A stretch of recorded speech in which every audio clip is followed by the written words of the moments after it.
Yo guys, welcome to r/entitled parents. My first day actually reading one.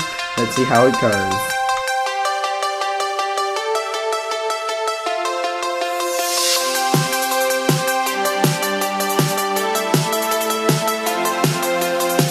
Okay guys, sorry, my friend's just shining lasers in my face cam. So today we'll, as you see by the title, we're gonna look at some entitled parents, and yeah, I have my friend Angus here. Come on, dude. Hey, Jarcoin. Hey guys. So I'm wearing the TactiK Try Hard Soccer T-shirt. I got that jumper, and he got the jumper. Boys, so we're boys forever.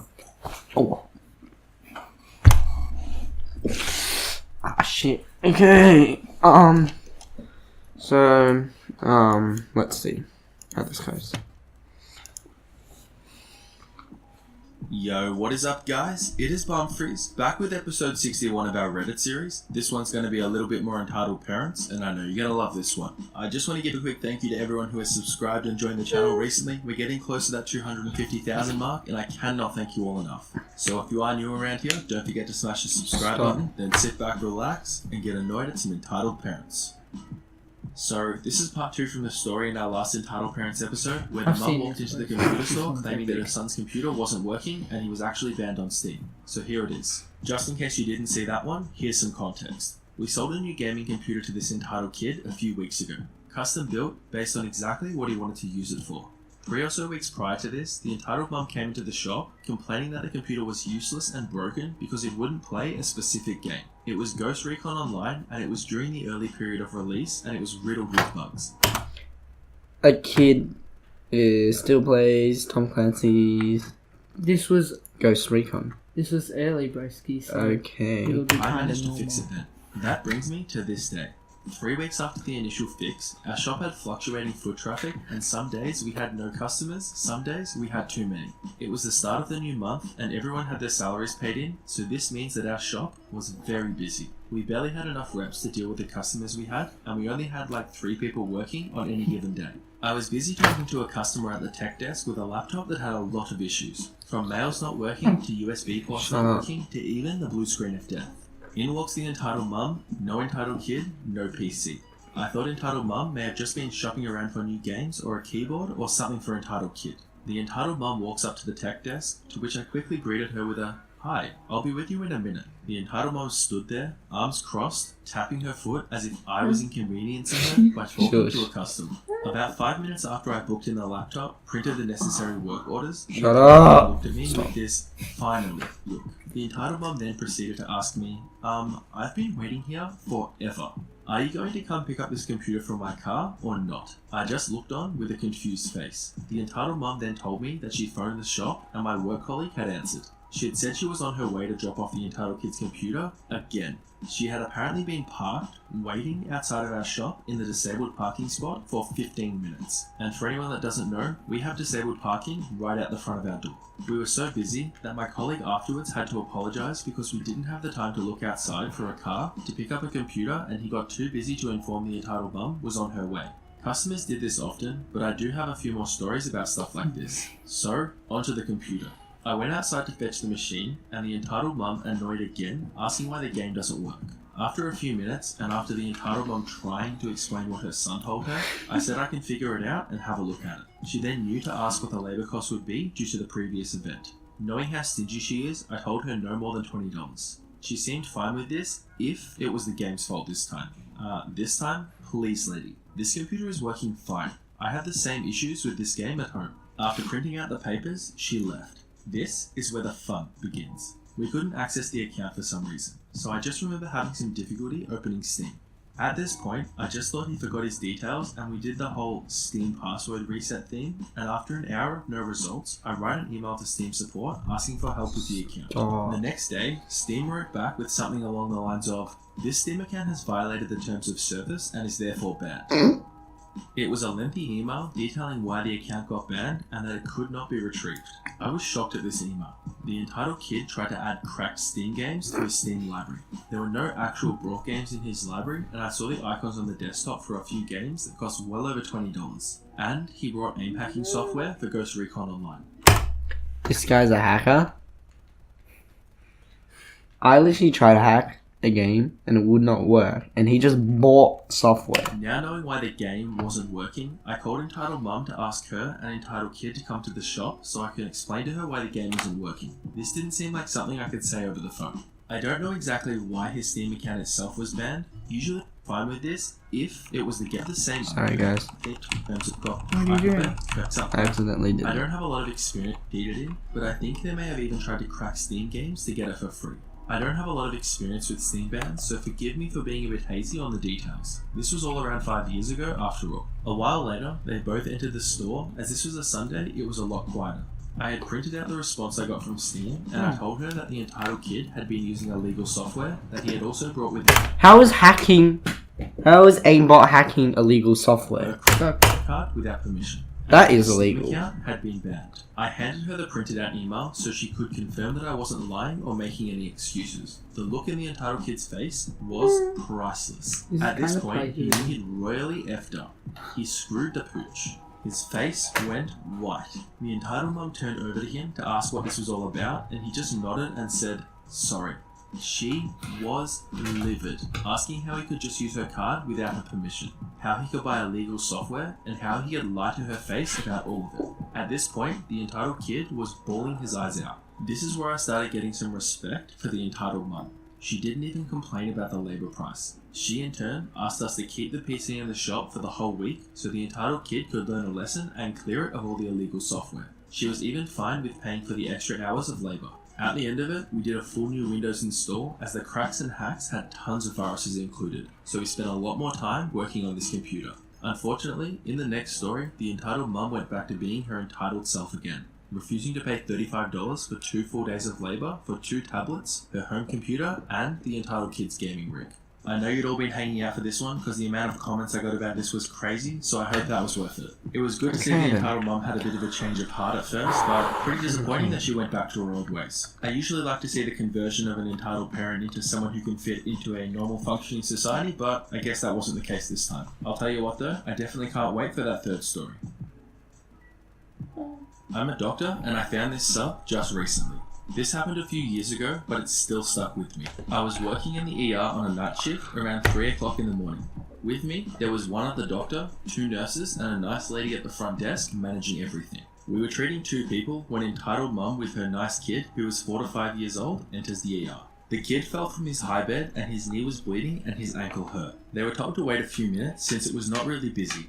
I'm just helping the gentleman I treated when we get the message of a really bad car accident and 3 emergency transports are on the way to us, a child included. I immediately call 2 additional doctors, a pediatrician, additional nurses, and tell them to prepare the operating rooms just in case. So, they arrive. Turns out, we could treat everyone without operation except for the child. He's been injured pretty bad and needs surgery. It was looking really bad. So the pediatrician and the operating doctors rush him into surgery. So, in the meantime, I clean my room and get to the entitled mum and the nice kid. They have complained to the front lady 3 times in around an hour, and since everyone was busy, I get out to them myself and get him into my small ER room. She was fuming and says, "Why did we have to wait that long?" And I say, "Well, I'm really sorry, but we had a really bad emergency," and she cuts me off and says, "I don't care. We were here first. Don't you hear my kid crying?" What the hell is this entitled mom? You're just because you're first, it doesn't mean that you're always gonna be first. And falling off a high bed is different to a car crash. Mate, you always gotta treat the emergency first before you treat the minor injury. The kid was sitting there quietly playing, and the entitled mom goes, "He's in pain, and you let him suffer. You like to do that to kids, don't you?" The front lady comes and says, "Is there a problem?" And I just say, "Oh, I guess not. I'm going to take them to treatment." This was not good enough for the mother. And I said to her, "Can you bring your kid in the room so he doesn't have to walk?" And she says, "Don't you apologize to him?" And I say, "Listen, I'm sorry you had to wait, but I just can't see the future. There was an emergency and we had to treat them first. please come with me now. The entitled mum then says, but we were told we had to wait a few minutes. And the front lady goes, yes, but we can't plan everything. Now bring your kid into the room. And she actually does it. The kid wasn't actually in pain as long as he didn't walk around, so I could start without the kid being really scared. I treated the knee, and he had to wear a supportive splint for the ankle for a few weeks, but that's it. This kid was very brave. He didn't cry at all and asked many questions. I rewarded him with candy afterwards. So, about the splint. You don't have to pay for it, but you have to give it back when the injury is healed. She didn't want that. She wanted to keep it for whatever reason. But my shift was over and I headed home. I mean, I get it somehow. I'm a mum too, and I'm also scared when my child is hurt, even if I'm a professional. You're both tired and don't want to be here at night, but imagine if the child in the emergency was yours and dies because of a scratched knee. I feel like this is something that people in the ER would have to deal with constantly. I know we had that video the other day of people in the ER absolutely going at each other, but I feel like as a doctor, you would deal with this non-stop. On the other side of the coin though, nobody likes going to the ER because you can wait, 2-3 hours, but at the end of the day, you've got to look after those more injured people first. I know I'm guilty of falling that and just wanting to be seen, so a story like this really does open my eyes.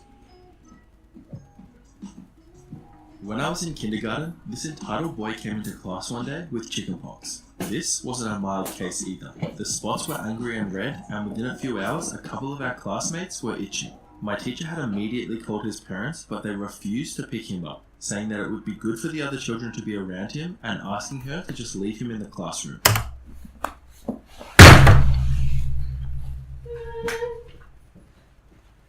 Bruh, is this parent a jerk, an idiot? Spots, chickenpox, and it wasn't mild, and it was angry and red. And then his classmates were itching, and then the parent just said it would be good for the other children to be around him and asking her just to leave him in the classroom. Idiot, oh my god. Now, only about half my class had gotten their chickenpox shots at that point, and my parents were really good about getting my brothers and I our shots when we were supposed to get them. But, as this was early in the school year, a lot of the parents hadn't gotten their kids vaccinated for chickenpox yet, because to enroll in kindergarten at my elementary school, you had to either vaccinate your kids before the school year starts or within 3 months after. My teacher didn't know what to do. The office told her that if the parents wanted the kids to remain in class, she was technically supposed to let him, unless other parents complained or the principal deemed him a danger to the other students. The principal was over at the high school on the other side of the city, as he was the principal of both. It's a weird Christian school thing.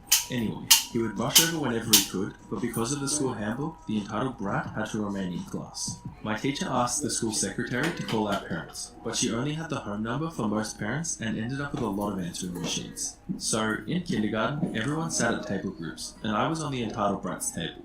He was carrying on like normal, yelling about Power Rangers. I was also the only kid on our little table who had been vaccinated. I remember feeling bad because one of the girls on the table was scheduled to get her shot the next day. Talk about bad luck. A lot of the kids at my table started itching, and the girl who was supposed to get her shot the next day showed me her arm, and she had very faint pink dots. I don't know if chickenpox usually move that quickly, or if entitled brat just had a super long strand, but I was freaked out. I knew that I'd gotten a shot that my mum promised would protect me from getting sick, but I was also 5 and still thought that Stitch from Lilo and Stitch was a real being who lived in Hawaii. I was convinced that touching entitled brat would mean I would die from chickenpox. So, my friends and I all avoided him like he had, well, the plague. Finally, the principal bursts into the room and kneels down in front of the entitled brat. He asks entitled brat to please come with him so they can call his parents together. About 20 minutes later, the entitled parents show up and crap hits the fan. The entitled mum starts screaming about how both she and her husband are licensed chiropractors and know all about the evils of vaccines and how vaccines give people autism. Autism? This is a jerk. Now, my oldest brother has Asperger's, and if this had happened like 5 years later, I could have roasted the hell out of these anti-vaxxers for their stupidity. The entitled dad tries to calm the entitled mum down, but also quietly tells my principal that as a licensed chiropractor, they know and have seen how vaccines not only give children autism, but also make them gay.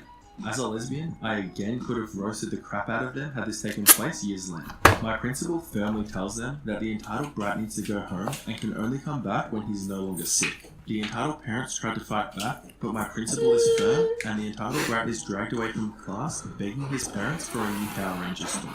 As the week went on, more and more of my classmates dropped like flies, until only about 7 of us remained. We were the lucky 7 who had been vaccinated prior to the start of the school year, and since most of the class was homesick, we got to play a ton of games and pick out the books we wanted to read, because usually the class voted, and we 7 were often among the outvoted group. After a few days, my classmates began to return, not a red spot in sight. But it was a few weeks later that the real kicker happened. The entitled parents sent an email to all the parents of the kids in my class, painting themselves as victims and heroes for exposing the class to life's natural vaccine. My dad got mad because even though I didn't get sick, a lot of my classmates did. Thanks parents who were on top of my vaccines, you'll rock. The entitled parents asked for a thank you from the other parents, and needless to say, they got no thank yous and only a lot of passive-aggressive remarks and glares in the hallway. Also, don't feel too bad for the entitled brat. He turned out to be one of the biggest entitled douchebags I've ever met.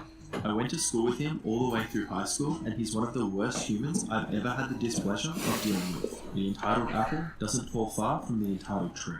Sorry, when did this turn into an episode of Vax Happened? No, but for real, it actually doesn't surprise me in any way that the entitled parents also cross over with anti-vaxxers. I should title this video Entitled Parents featuring Vax Happened, but unfortunately YouTube doesn't like it when you talk about anti-vaxxers. Despite all the complaining people do about YouTube, at least they're not on the side of the anti-vaxxers.